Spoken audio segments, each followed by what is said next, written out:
ఏందబ్బాయ్ ఏందట్టన్నా? ఏంటి బాబాయ్ ఇలా వచ్చావు? పెళ్లికి రాలేదా? ఏదో అర్జెంట్ డ్యూటీ పెట్టి రాలేపోయినాను కానీ ఏంది నీ బామ్మతులు నేను కొట్టినారంట? అవును బాబాయ్, బాగా కొట్టారు. చా బ్యాడ్ లక్ రా. నేను పెళ్లికి వచ్చిండే ఈ గొడవంతా జరుగుతున్నది కాదు. నిజం బాబాయ్, నువ్వు పెళ్లికి వచ్చుంటే నా బామ్మర్దులు నన్ను తిట్టడానికి కూడా భయపడేవారు. అదే కాదు, ఆ సంగతి చూడడానికి వచ్చినాను. ఏడన్నారు ఏదోలా ఇక్కడే ఎక్కడ ఉండుంటారు. నువ్వు వచ్చావని తెలిస్తే వస్తారు. కానీ కొడుకుల్ని అడుగులో తీసుకుపోయి ఎన్కౌంటర్ చేసేస్తానా. శవాలు కూడా దొరకయేమనుకుంటున్నారు. అయ్యో అంత పని వద్దు, ఊరికనే భయపెట్టి చాలు. ఆ సంగతి నేను చూసుకుంటాను కానీ చూడు, ఈ దగులు బాజీగాళ్ళు మన వాణిశ్రీ కాళ్ళు పట్టుకుని క్షమాపణ చెప్పేదాకా నువ్వు భార్యను దూరంగా పెట్టి చెప్తా. సరే ఇదిగో ఇది చిన్న విషయమే కదా అని రాజీ పడిపోయినావు అనుకో, లైఫ్ లాంగ్ నీ భార్య దృష్టిలో నువ్వు సులకనైపోతావు. థ్యాంక్స్ బాబాయ్. మనకు అంతమంది బంధువులు ఉన్నా నీలా నన్ను సపోర్ట్ చేసి నాతో ఎవరూ మాట్లాడలేదు. అబ్బాయి ఎంతైనా మనము కావాల్సిన వాళ్ళము. ఎట్లాంటి సందర్భాల్లోనే అండగా ఉండాలనేది నా పాలసీ. బాబాయ్ నువ్వు నాకు ఇవ్వాల్సిన 50,000 అప్పు ఇవ్వక్కర్లేదు, మాఫీ చేసేస్తున్నా. ఇంత మంచి మనసున్న నీ మీద చేయి చేసుకోవడానికి ఆ చోరగారికి చేతులకు వచ్చినాయి. I just can't digest. ఏంట్రా మా గురించి ఏదేదో బాగా ఉంటా.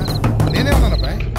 ఇంకొక నిమిషంలో ఈ గదిలోంచి బయటికి వెళ్ళాలి, 2 నిమిషాల్లో గేటు దాటాలి, 10 నిమిషాల్లో ఈ ఊరు దాటాలి. లేదా భలేవారు సార్, ఏదో అబ్బాయి పెళ్ళయింది పెళ్లికి రాలేకపోయినా చూసిపోతామని వచ్చిన. చూసావుగా, బయలుదేరు. బాబాయ్ ఏం బాబాయ్ బాబు పెట్టుకుంటారా? వస్తా సార్. బాబాయ్ కాసేపట్లో మా చెల్లెలు వస్తుంది, వెయిట్ చేయి. ఓరి దేవుడోయ్. అమ్మయ్య.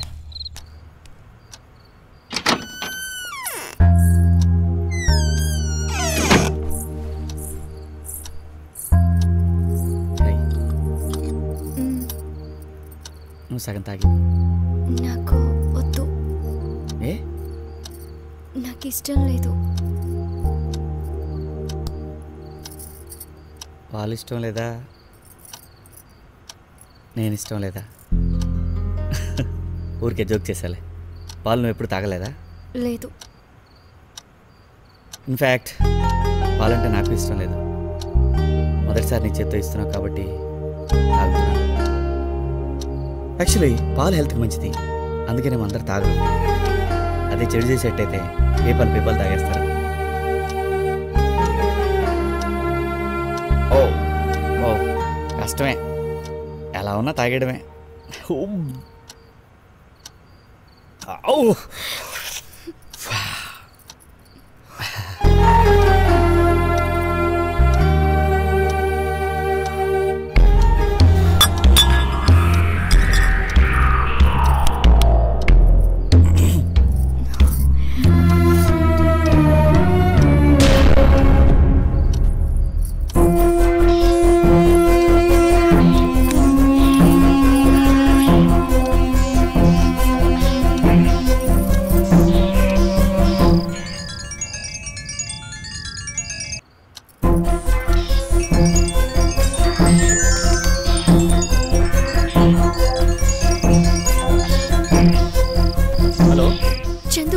సంజని. ఏమైపోయావు సంధ్య? నీ ఫోన్ గురించి వెయిట్ చేస్తున్నాను. అవును, ఈ నంబర్ ఎవరిది? పెళ్లి కొడుకుది. వాడేం చేస్తున్నాడు? నువ్వు చెప్పినట్టే పాలలో మత్తు మందు కలిపి ఇచ్చాను. స్పృహ తప్పి పడిపోయాడు. Very good. వాడికి పొద్దున్న వాళ్ళకి లేగడు. చెప్తూనే ఉంటావు. ఇవాళ నిద్రపోయాక ఏదో ఒక టైంలో వచ్చి తీసుకెళ్తాను. సరే, నేను కోసం వెయిట్ చేస్తాను.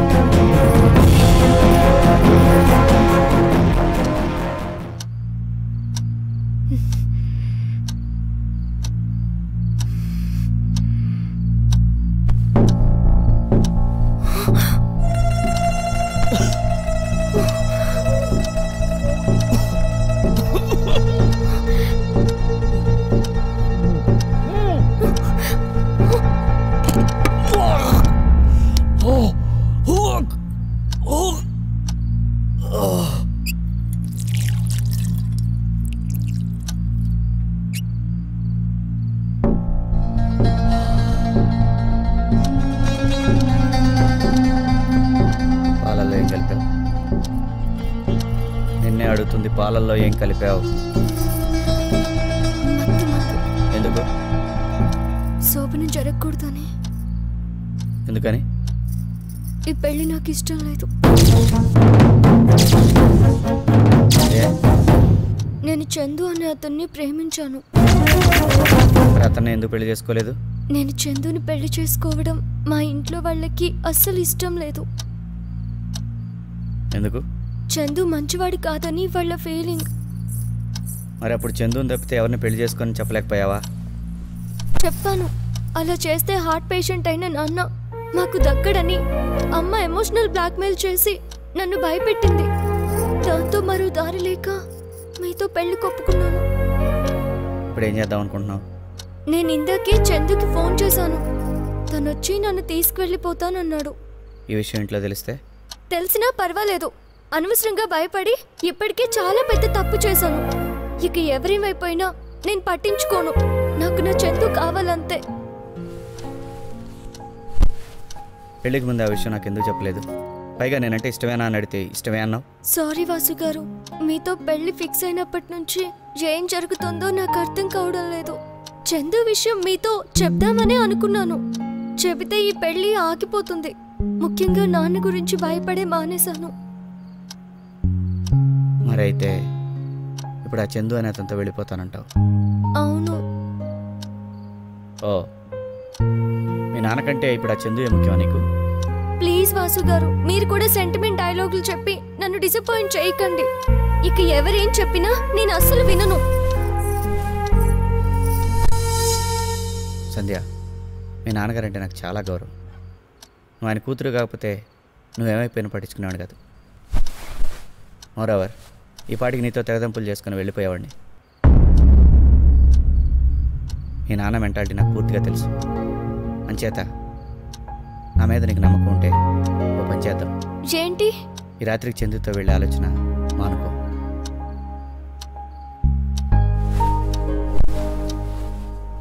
రేపొద్దున మీ నాన్నగారితో నాకు హైదరాబాద్లో అర్జెంటుగా పని ఉందని చెప్తాను.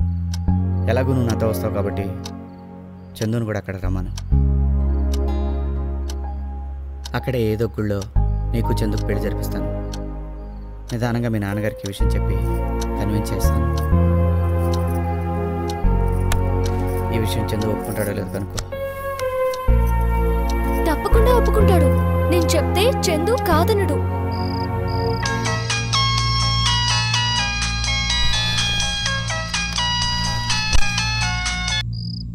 హలో చందు, నేను సంజని.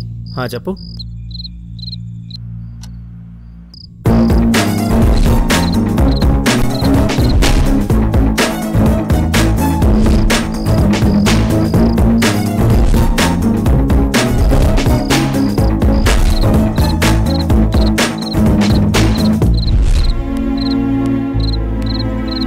అది కాదు చందు, నాన్న హార్ట్ పేషెంట్ కదా, ఇలా చేస్తే బాగుంటుందని ఆయనే సలహా ఇచ్చారు. వాడు మీ నాన్న ఆరోగ్యం గురించి లేనిపోనివి చెప్పి నేను ఆపాలని చూస్తున్నాను సంధ్య.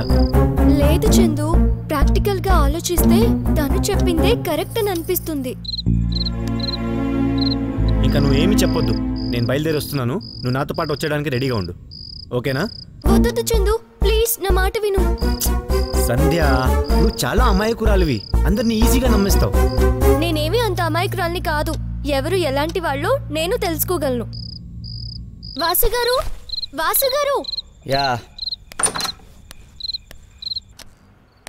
ఏమైందండి? మళ్ళీ వామిటింగా? ఏం లేదండి, మీరు ఇద్దరు ఏదో మాట్లాడుకుంటున్నారు, మధ్యలో నేను ఎందుకని. చందు ఏమన్నాడు? సరే అన్నాడు. గుడ్, ఓ ప్రాబ్లం సాల్వ్ అయింది. పదండి, సరదా కబుర్లు చెప్పుకుంటూ పడుకుందాం. సరే.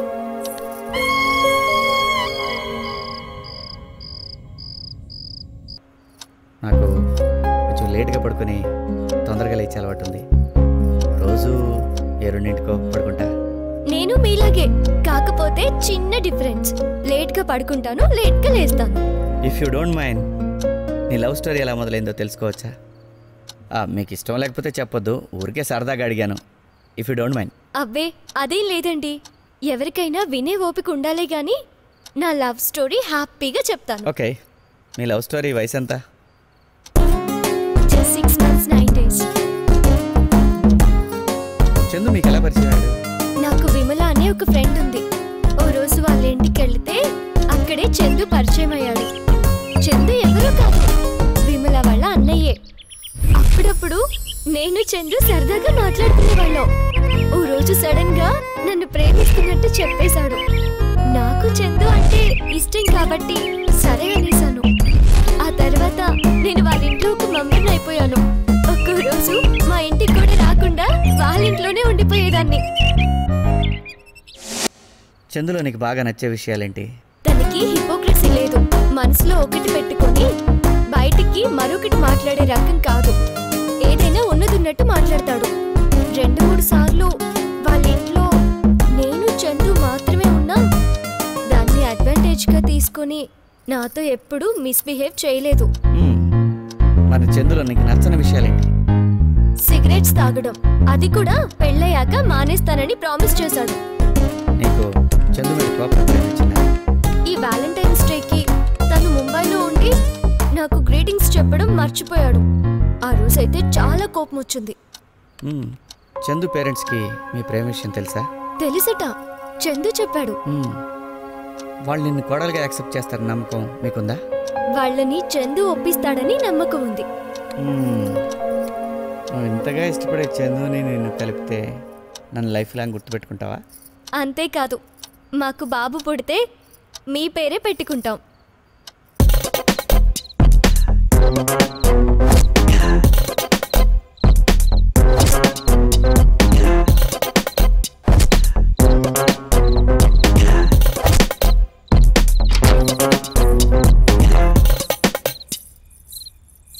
కూర్చో కూర్చో.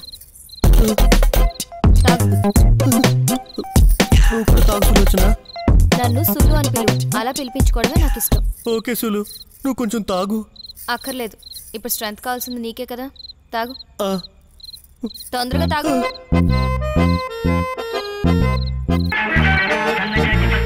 ఫోన్ ఎవరు? ఏంటి? ఇటు ఇవ్వు.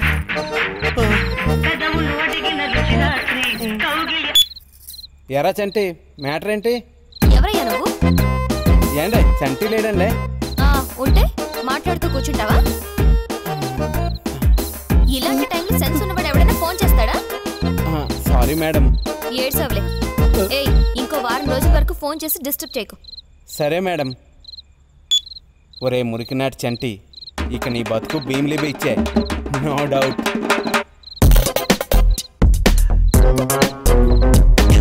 లైట్ తీసేస్తున్నా. ఎందుకు సులు, ఎందుకంత తొందర? కాసేపు మాట్లాడుకుందాం. మాట్లాడుకోవడానికి ఇది పార్క్ కాదు, సోబరం గది. అట్లీస్ట్ 10 నిమిషాలు మాట్లాడుకుందాం. సరే మాట్లాడు. నీకేదైనా అడగాలనిపిస్తే అడుగు సులు. తెలంగాణ వస్తుందంటావా? తెలంగాణ? అదేంటి ఇలాంటి క్వశ్చన్ అడిగావు? మరి నువ్వేగా ఏదో ఒకటి అడగమన్నా. అంటే అలాంటిది కాదు. మీ అభిమాన్ సినిమా హీరో ఎవరు? నాకు అభిమాన హీరోలు అంటే ఎవరు లేరు. ఎలాంటి వాళ్ళు పెట్టి సినిమా తీసినా బాగుందంటే వెళ్ళి చూస్తాను. That's it. నువ్వు చెప్పిన 10 నిమిషాలు అయిపోయింది. నేను లైట్ చేసేస్తున్నా. సులు సులు, అప్పుడు వద్దు సులు సులు.